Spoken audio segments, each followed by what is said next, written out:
왜 이렇게 진단비만 고집하는가? 보험료를 무조건 낮추는 게 맞는 것인가? 제가 생각하는 보험의 목적은 어떤 사고나 질병이 발생했을 때 보조적인 도움을 받기 위함입니다. 보험으로 모든 위험에 대한 보장을 다 받기 위함이 아니라는 거죠. 반갑습니다. 심플한 보험 지팀장입니다. 2022년을 시작한 지가 엊그제 같은데 벌써 절반이 지난 7월이네요. 그리고 구독자도 어느새 6,000명이 넘었습니다. 제가 작년부터 지금까지 리모델링만 수백 건을 진행했는데요. 대부분 만기가 짧고 보험료가 부담이 돼서 CI 보험이라서 사망만 보장이 돼서 이런 각각의 사유로 해지하고 싶다는 의견이 많았습니다. 아무리 안 좋은 보험이라도 일정 기간 이상 유지를 했다면 그 나름의 역할이 있기 마련인데요.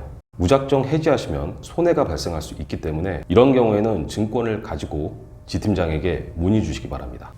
오늘 시간은 31세 이상 남녀 비갱신형 암보험 비교 시간인데요. 이 연령대는 기본적으로 실비와 암보험 한두 개쯤은 보유하고 계신 분들이 많았습니다. 내가 돈을 버는 주체이지만 여기저기 돈 나갈 때가 많고 자녀가 있으시면 양육비, 학원비 등이 만만치 않은 시기인데요. 그래서 기존 보험의 보완으로 보조용으로 부족분을 채우는 플랜을 권해드리고 있습니다. 당연히 지팀장이 추천드리는 진단비 위주의 설정이 되겠네요. 영상 시청 전에 구독, 좋아요, 알람 설정 한 번씩만 부탁드리겠습니다. 오늘의 비교군은 42세 남녀 상해 1급 기준 20년 납 90세 만기 비갱신형으로 담보 설정은 일반암, 유사암 1대1로 각각 2천만원, 뇌혈관 질환, 허혈성 심장질환 진단비 각각 1천만원에 관련 수술비도 각각 1천만원입니다. 오늘은 먼저 남성의 보험료부터 비교해 보겠습니다. A사는 이전 달까지 보장보험료의 8% 할인이 가능했었는데요. 이번 달까지로 한 차례 연장되었습니다. A사는 예전부터 보장 대비 보험료가 합리적인 회사 중 하나인데요. 하지만 남성에서는 기본계약이 높은 편이고 암 진단비도 꽤나 비싸게 책정됩니다. 비교에 넣은 이유는 단 하나, 아직도 8% 할인이 가능하기 때문인데요. 다만 남성에서는 아쉽게도 B사의 가격적인 장점이 좀 더 크다고 볼 수 있습니다. B사는 기본계약이 거의 없는데도 불구하고 진단비의 가격 역시 타사 대비 부담이 낮은 편인데요. 특히 이 연령대 남성은 사무직도 있지만 상해 2급, 3급의 업종에 종사하시는 분들도 많습니다. 이럴 때 B사의 기본계약이 거의 없다는 것이 대단한 장점이 되는데요. 여기에 더해서 이번 달까지도 유사암을 3천만 원까지 구성할 수 있습니다. 회사별로 보면 A사는 8% 할인, B사는 가격과 한도, 각자의 장점을 보유하고 있는 셈인데요. 제가 항상 권하는 진단비 플랜으로 따져보면 B사가 우위에 있다고 볼 수 있습니다. 보험이 거의 없는 분들에게는 B사의 플랜으로 일반암, 유사암 각각 3천만 원씩을 권해드릴 수도 있는데요. 물론 A사의 8% 할인도 메리트가 있겠지만 이번 달은 한도나 가격 모든 조건에서 B사가 좀 더 유리하다고 볼 수 있겠습니다. 다음으로 42세 여성의 비갱신형 암보험을 비교해 보겠습니다. A사의 8% 할인 혜택을 가장 크게 누릴 수 있는 것이 바로 여성인데요. 원래 A사는 보험료 자체만으로 여성에서 부담이 가장 낮은 곳이었지만 이 8% 할인이 붙으면서 타사와의 격차가 더 벌어졌습니다. 보완이라는 목적성에도 정확히 부합하네요. 특히 타사 대비 일반암과 유사암, 암 진단비의 가격에서 큰 장점을 보이고 있습니다. 기본계약이 조금 높기는 하지만 이걸 상쇄할 만한 단가와 8% 할인까지 붙기 때문에 비교라고 하기도 애매하네요.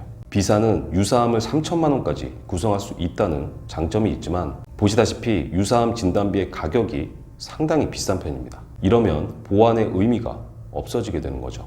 뇌혈관 질환, 허혈성 심장 질환 진단비도 A사보다 비싸기 때문에 한도 외로는 딱히 장점이 될 만한 것이 없습니다. 참고로 지난달 저에게 가입하신 모든 여성분들은 A사를 선택하셨네요. 동일 구성에 이 정도의 가격 차이가 난다면 더 이상 비교의 의미가 없다고 생각합니다.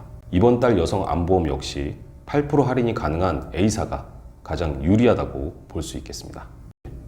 고객 문의를 받아서 설계를 보내드리면 왜 이렇게 진단비만 고집하는가? 보험료를 무조건 낮추는 게 맞는 것인가? 이렇게 여쭤보는 분들이 있습니다.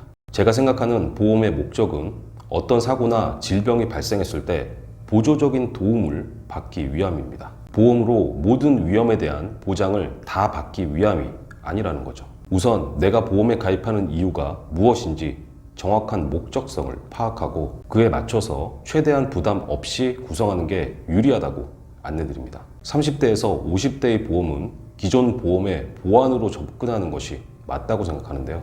내 보험에 자잘한 특약만 너무 많고 진단비는 부족하다. 매월 내는 보험료가 너무 부담이 된다. 하지만 어떻게 정리해야 할지 잘 모르겠다. 이런 분들은 증권을 찾아서 지팀장에게 보내주시면 되겠습니다. 제가 최대한 객관적인 눈으로 분석해서 안내 드리고 있는데요. 현재의 병력이나 유지기간, 성별, 연령, 직업 등을 종합적으로 고려해서 삭제할 담보나 보완할 부분까지 함께 안내 드리고 있습니다.